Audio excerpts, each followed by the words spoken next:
My first question is to Subir Bhaumikji, but before that, I'll read out a copy which has come out on Wires, and that it is very, very important. It says that the National Commission of Women wrote letters on May 18th, May 29th, and June 19th. The NCW chief said that she took moto cognizance of the incident on Friday after the video surfaced. The National Commission for Women chairperson Rekha Sharma on Friday said that she had reached out thrice in the last 3 months to authorities in Manipur over incidents of violence against women, but no response was received from them. She was responding to a report in the section of the media that she claimed that the commission had on June 12th received a complaint about the incident of 2 women being paraded naked on May 4th in the ethnic violence hit northeastern state, but had not taken any action. The May 4th video surfaced online on July 19. This report has been put out by Press Trust of India.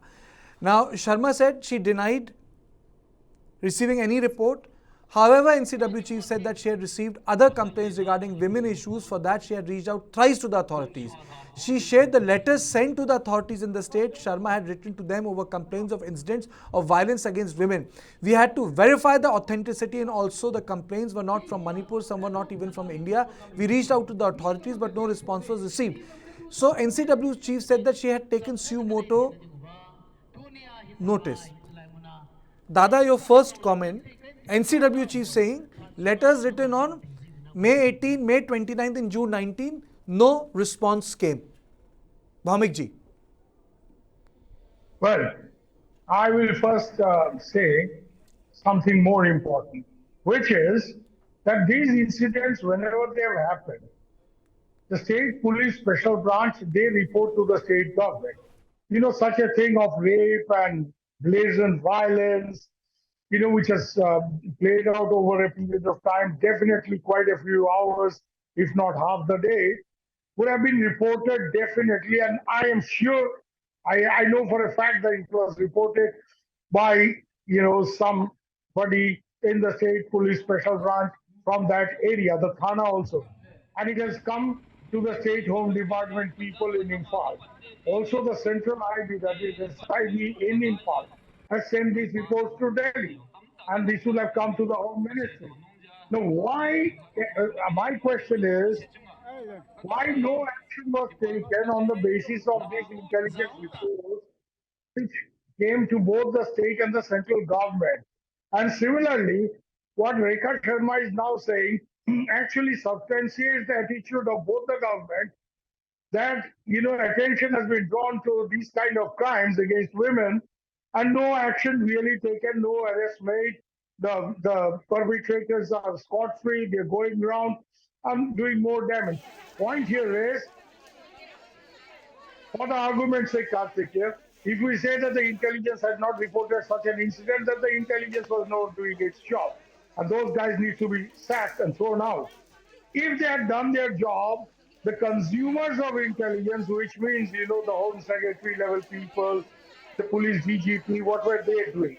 And what was the Joint Secretary Home looking after any doing in the Home Ministry in Northeast? Why were they not sort of pushing for action against this?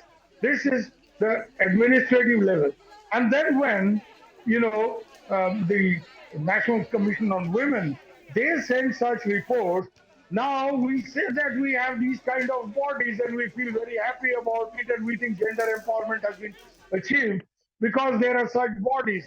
But when those bodies are actually drawing specific attention to specific instances of crime, if those letters go unreplied, if there is no apparent action taken by the state government, this actually points to the central argument I have made on your channel and other channels over the last 2 months, that there is a complete failure of governance in Manipur.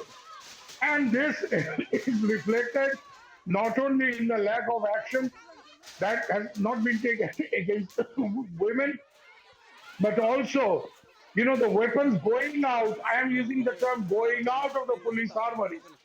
You know, people say looted. What looted? Armory say hatiyar tab loot hota hai. It's only possible when heavily armed insurgents attack police station. That was not the case in Manipur this time.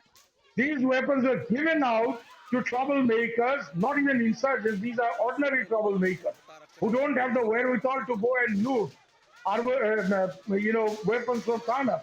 Now you have the joke of a lifetime. The job boxes are put out. and people are asked to come and deposit your weapons here, nothing will happen. Why run away with a weapon? He will say, General Saab sitting there will spare me. He will ask the police guys, he'll send his troops after me if I loot a weapon from his armory, and he's going to ask the police guys to book me under Arms Act. You know what kind of governance? आप आके दया करके आप अपना हथियार वापस दे के जाओ. Is this governance? So this actually, and there are many such other issues I agree. which points to complete failure of governance. But you still have people who are क्या in कर रहा है यार? power in the state and the center facing you and me with a very bold face and saying, Modi ji ने इसके खिलाफ आवाज उठाया. अरे साहब, हम आवाज उठाना नहीं चाहते हैं, हम चाहते हैं वो कदम उठाए. He's a prime minister. We don't want आवाज उठाना from people in power. Now, if General Saab is, handling a particular sector and there is an insurgent attack there, and the General Saab just does awaz uthana, is he doing his job? No. He has to do kadam uthana. He has to Yes. take steps rather than raise his voice. We all can raise our voice as journalists and as citizens. But people in power who are entrusted and empowered to do our job, and that's what taxpayers' money is going into. आवाज उठाना उनका काम नहीं है साहब, कदम उठाना उनका काम है. तो कदम उठाएं, हम देखें, फिर हमको तसल्ली होगा. Thank you. बिल्कुल बिल्कुल, very well said, Dada. Dr. Haukip, hi, Brijesh Pandey this side. I wanted to ask you, 10 MLAs have also released a statement last evening where they said that, that this is the incident which came out in light 48 hours before of those two women being paraded naked. They're saying that there are more incidents like this. How bad is the situation, Dr. Haukip? Brijesh, all these incidents, are not something which we have not talked about. Yeah. I have written pieces in Outlook and other, or we have discussed about all these incidents, and we have been, for the last 2 months talking about this rape, murder or other, for the last 2 months only. And it's only through this video that was circulated day before yesterday that outraged, the modesty of women, or it started a kind of outrage, you know, in the country. So this is a kind of visuals that that incite anger among the Indian citizens, and that has an impact, of course, into the politics, into different people from different walks of life, and of course, as I've said, in media reports, in many website portals, these incidents have been reported. It's not just this, two women being paraded. There are other incidents. For instance, in Porompat, two women were brutally raped and killed on the 5th of May.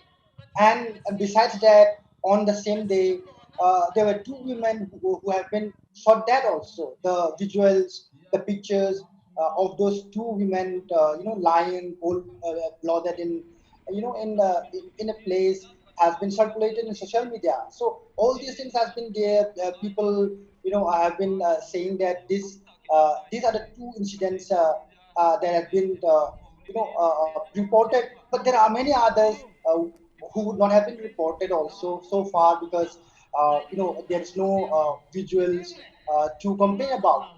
So it's mainly what you can see that outrages people, but there are many others that had happened, and as we have indicated in the first 1 or 2 weeks, there are about 60 people dead.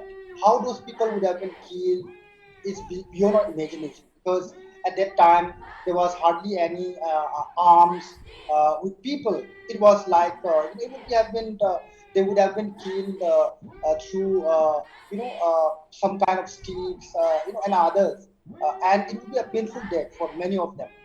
So yeah, we have been talking all about this, and what has emerged slowly after 2.5 months is something that slowly slip out of people's phone, and eventually it become visible, and it outrages many people with a human conscience. And of course, in the days to come, few will come out of the kind of situation that is happening in Manipur. For the last 2.5 months, there is an internet ban, and because of this internet ban, perhaps some videos that have been kept hidden or kept lying could emerge suddenly also. So, as the time goes on, what we can see is that the divide becomes wider, and unless there is a kind of political, a solution be done quickly, then the divide would become greater and greater, and there will be no way that the two communities could once again, come together and live together.